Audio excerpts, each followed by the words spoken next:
7 सितंबर सन 2019 वो तारीख जब भारत चांद पर इतिहास रचने के बेहद करीब जा पहुंचा था। मगर धरती से करीब 3.5 लाख किलोमीटर दूर उस शाम चांद पर एक अनहोनी घटना ने 140 करोड़ हिंदुस्तानियों के सपनों पर पानी फेर कर रख दिया था।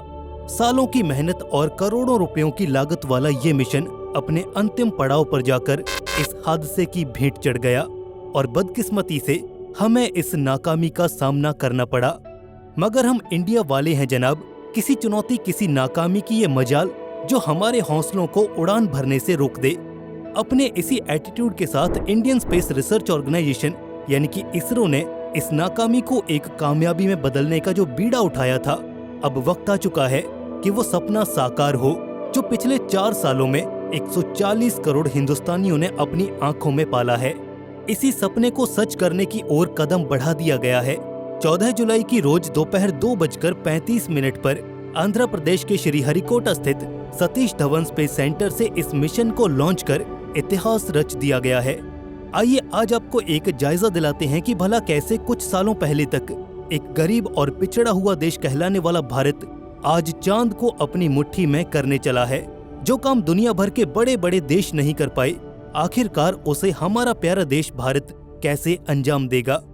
ये कहानी शुरू होती है आज से बहुत पहले, साल 2008 में, जब भारत चंद्रमा के लिए अपना पहला अंतरिक्ष यान चंद्रयान 1 लॉन्च करता है।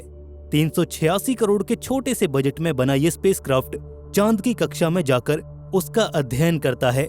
धरती से रवाना होते हुए इसके साथ एक खास किस्म के साइंटिफिक इंस्ट्रूमेंट LIP यानी कि ल्यूनर इम्पैक्टर प्रोब को भी साथ भेज दिया गया था, जिसे इसने चांद के दक्षिणी ध्रुव के करीब पहुंचकर अपने आप से डिटैच करके चांद की सतह पर क्रैश लैंड करवा दिया था। बाद में जब इस साइंटिफिक इंस्ट्रूमेंट ने मून के एटमॉस्फेयर और सरफेस से जुड़े साइंटिफिक डेटा को गैदर किया और उससे विश्लेषण के लिए वापस धरती पर भेजा गया, तो एक कमाल की खोज सामने आई। दरअसल ये चांद की सतह पर पानी की मौजूदगी की एक डिस्कवरी थी। इस LIP यूनिट के चांद पर क्रैश होने के बाद इसने अपने भीतर लगे मिनरोलॉजी मीटर और स्पेक्ट्रोस्कोपिक कैमरा से चांद की सतह का अध्ययन करना शुरू किया, तो पता चला कि चांद की सतह पर ढेर सारा पानी मौजूद हो सकता है।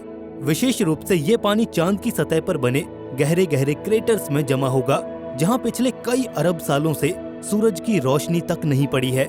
इसी कारण ये इवेपोरेट होकर स्पेस में जाने से बच गया। खैर, इस खोज ने पूरी दुनिया का ध्यान भारत की ओर लाकर रख दिया था। इस खोज के उपरांत ही भारत की स्पेस एजेंसी इसरो ने दुनिया भर की सुर्खियां लूटी थी। इसके बाद फाइनली इस मिशन का पार्ट 2 करने का तय किया गया, जिसके अंतर्गत इसके कॉम्पोजिट स्पेसक्राफ्ट में एक ऑर्बिटर यूनिट जो कि चांद को ऑर्बिट करती, एक लैंडर यूनिट जिसे चांद की सतह पर लैंड होना था, और एक रोवर जो कि लैंडर के भीतर मौजूद था, उसे एक सक्सेसफुल सॉफ्ट लैंडिंग होने के बाद चांद की सतह पर डिप्लॉय होना था और अपनी रिसर्च की शुरुआत करनी थी। मगर अफसोस, भारत का ये मिशन फेल हो गया। लैंडिंग से चंद मिनटों पहले ऐन वक्त पर सॉफ्टवेयर में आई एक ग्लिच के चलते इसरो ग्राउंड कंट्रोल ने चांद पर डिसेंड कर रहे लैंडर से अपना नियंत्रण खो दिया और बेकाबू होकर ये लैंडर चांद की सतह की ओर बढ़ने लगा। ऐसे में कुछ मिनटों तक पत्थर की तरह गिरने के बाद चांद की सतह से इसका एक जोरदार टकराव हुआ, जिसके कारण ये बुरी तरह से क्षतिग्रस्त होकर चांद की सतह पर ही बिखर गया। इस शिकस्त ने भारत के स्पेस प्रोग्राम को अंदर तक हिलाकर रख दिया था। इसी बीच वैज्ञानिकों का मनोबल पूरी तरह से डगमगा गया था। ऐसे में भारत के प्रधानमंत्री नरेंद्र मोदी जी ने तब के इसरो चीफ को गले लगाकर एक कमाल का संदेश दिया था। ये महज एक हग नहीं, बल्कि पूरे देश के मुखिया द्वारा वैज्ञानिकों को दिया गया एक संदेश था। एक ऐसा संदेश जिसने तमाम वैज्ञानिकों के प्रति अपना अटूट समर्थन पेश किया। इसके बाद इसरो अपने इस सफर की शुरुआत करता है। इस कड़ी में 4 सालों तक निरंतर खामोशी से मेहनत करने के बाद फाइनली आज 2023 में इसरो ने कम बैक कर दिखाया। इस एक लॉन्च ने इसरो वैज्ञानिकों के पहाड़ से ऊंचे हौसलों की मिसाल पेश की। बात करें अगर चंद्रयान 3 मिशन की, तो इसरो की ओर से आने वाले चंद्रयान 3 का मुख्य उद्देश्य चांद पर एक सफल और सुरक्षित लैंडिंग बताया गया है। इसके अंतर्गत इसरो अपनी हाईएस्ट टेक्निकल कैपेबिलिटीज का इस्तेमाल करते हुए चांद के साउथ पोल पर एक सॉफ्ट लैंडिंग परफॉर्म करने की कोशिश करेगा। इस प्राइमरी ऑब्जेक्टिव के अलावा इस मिशन के अंतर्गत बहुत सी साइंटिफिक रिसर्च और एक्सपेरिमेंट्स को भी कैरी आउट किया जाएगा, जिससे ल्यूनर एक्सप्लोरेशन और इंटरप्लेनेटरी साइंस को एक शानदार बूस्ट मिलेगा। अपने प्रेडिसेसर मिशन की तरह चंद्रयान 3 का भी अहम मकसद चांद की जियोकेमिस्ट्री को समझना है। इस कड़ी में चंद्रयान 3 के साथ जा रहा विक्रम लैंडर और प्रज्ञान रोवर ढेरों एक्सपेरिमेंट्स परफॉर्म करेंगे, जिसमें फोटोमेट्रिक्स और ऑनबोर्ड सेंसर्स के इस्तेमाल से ल्यूनर सॉइल का परीक्षण भी शामिल होगा। आज से करीब 1 दशक पहले जब भारत ने अपने पहले ल्यूनर मिशन चंद्रयान 1 की सहायता से चांद की सतह पर तरल पानी की मौजूदगी का कंफर्मेशन किया था, तो सब हैरान रह गए थे। इस बार इसरो का प्लान और भी कुछ बड़ा करने का है।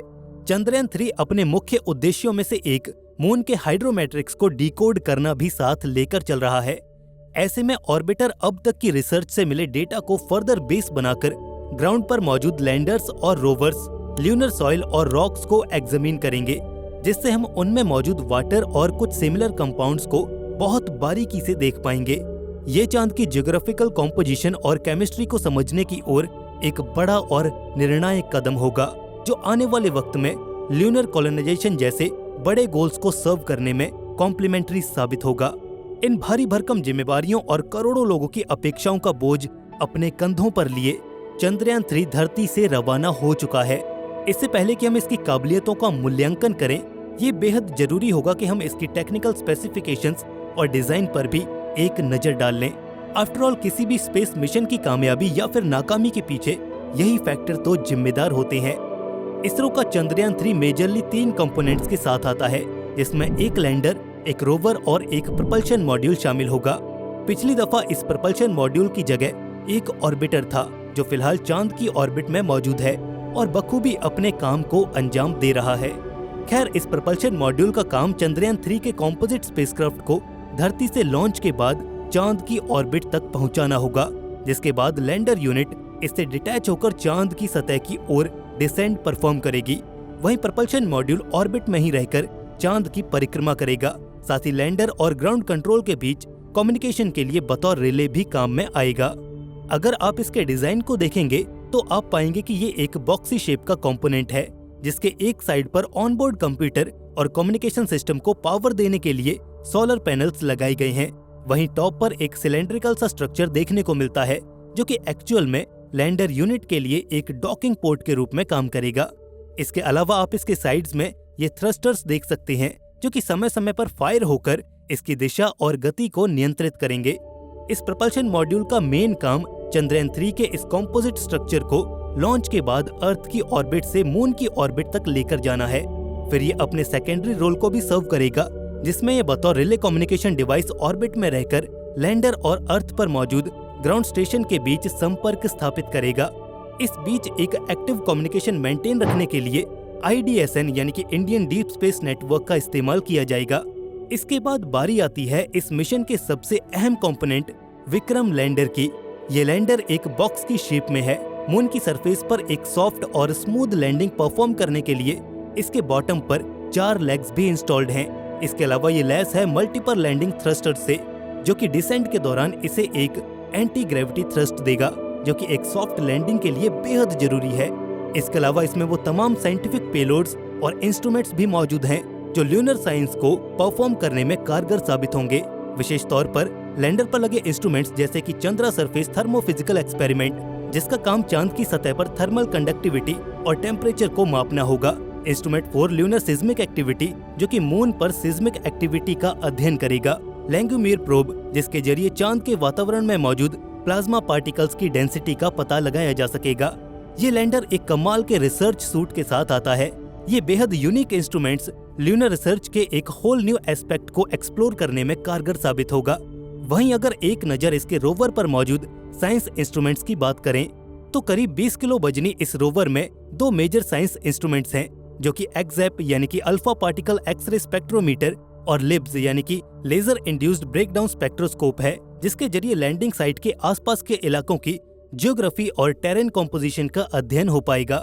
इतना ही नहीं, बल्कि इस मिशन के एक अहम हिस्से रहे प्रपल्शन मॉड्यूल में भी शेप यानी कि स्पेक्ट्रोपोलैरिमेट्री सिग्नेचर नाम का एक उपकरण मौजूद है, जो कि धरती से आ रही नियर इंफ्रारेड रेडिएशन का स्टडी करके एक स्पेक्ट्रोस्कोपिक सिग्नेचर तैयार करेगा, जिस पर एक रिलेटिव स्टडी परफॉर्म कर हम अर्थ को as a habitable planet radiation trends का अध्ययन कर सकते हैं, जिससे आगे चलकर फोटो एस्ट्रोनॉमी के क्षेत्र में एक्सोप्लैनेटरी रिसर्च में काफी हेल्प मिलेगी। कुल मिलाकर ये मिशन देश की साख को ऊंचा करने और विज्ञान के क्षेत्र में अपना कमाल का योगदान देने दोनों ही लिहाज से एक बहुत बड़ा अभियान है, जिसका कामयाब होना भारत के लिए बेहद जरूरी है। इस मिशन की कामयाबी की मनोकामना करता अपना एक कमेंट नीचे जरूर से ड्रॉप करें। धन्यवाद।